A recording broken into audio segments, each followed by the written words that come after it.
பிள்ளையானை கைது செய்து விசாரணை நடத்தினால் 2005 முதல் உயிர்த்த ஞாயிறு தாக்குதல் சம்பவம் வரையிலான அனைத்து உண்மை தகவல்களையும் அறிந்து கொள்ளலாம் என்று தமிழ் தேசிய கூட்டமைப்பு பாராளுமன்ற உறுப்பினர் சாணக்கியன் ராசமாணிக்கம் தெரிவித்தார். உயிர்த்த ஞாயிறு தாக்குதல் சம்பவம் தொடர்பில் பாராளுமன்றத்தில் வியாழக்கிழமை நடைபெற்ற சபை ஒத்திவைப்பு வேளை 2ஆம் நாள் விவாதத்தில் உரையாற்றும் போதே அவர் இவ்வாறு தெரிவித்தார். உயிர்த்த ஞாயிறு தாக்குதல் 2019ஆம் ஆண்டில் நடந்திருந்தாலும் அதனுடன் தொடர்புடைய குழுக்கள் 2005ஆம் ஆண்டு முதல் இந்த நாட்டில் செயற்பட்டு வந்துள்ளனர். இது தொடர்பில் அடிக்கடி கூறியிருந்தாலும் இதன் பாரதூர தன்மை தொடர்பில் புரிந்து கொள்ளாது இருக்கின்றனர். எவ்வாறாயினும் தற்போது 2014ஆம் ஆண்டில் நடந்த சம்பவம் ஒன்று தொடர்பில் மீண்டும் விசாரணைகள் ஆரம்பிக்கப்பட்டுள்ளன. இலங்கையில் புலனாய்வு பிரிவினரால் 3 இனங்களையும் உள்ளடக்கிய புலனாய்வு குழு ஆரம்பிக்கப்பட்டுள்ளது. 2004ஆம் ஆண்டில் இமானிய நெஞ்சங்கள் என்ற அமைப்பொன்று அமைக்கப்பட்டுள்ளது. போலீஸ் பாயிஸ் ஆமி மொஹிதீன் கலீல் ஆகிய மூவரையும் உள்ளடக்கியதாக இந்த குழு அமைக்கப்பட்டுள்ளது. கலீல் என்ற நபர் யோசப் பரராஜசிங்கத்தின் கொலை வழக்கில் சிறைக்கு சென்று விடுதலையானவர். 2009ஆம் ஆண்டில் திருகோணமலையில் 6 வயதுடைய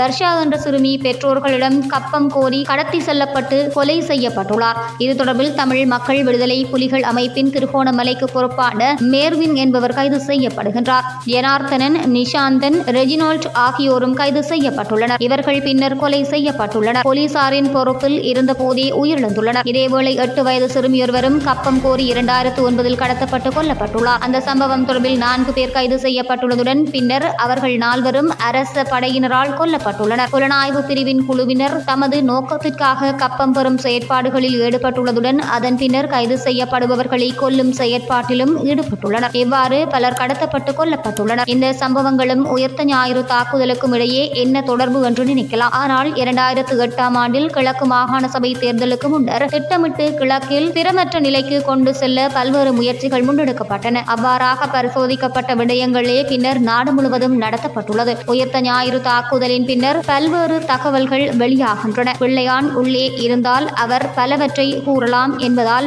அவரை விடுதலை செய்ய நடவடிக்கை எடுத்துள்ளனர். யோசப் பரராஜசிங்கம் கொலை வழக்கில் பிள்ளையானுடன் கைது செய்யப்பட்ட கஜன் மாமா என்பவர் சில மாதங்களுக்கு முன்னர் திடீரென உயிரிழந்துள்ளார். மரண பரிசோதனைக்கு இடமளிக்காது அவரின் உடலை எரித்துள்ளனர். இதேவேளை குறித்த எம்பியை காப்பாற்ற நினைக்காது அவரிடம் உள்ள 50,000 வாக்குகளை பார்க்காது அவரை கைது செய்யுங்கள். இவர் ஒருவரை கைது செய்தால் 2005ஆம் ஆண்டில் இருந்து உண்மைகளை அறியலாம் என்றார்.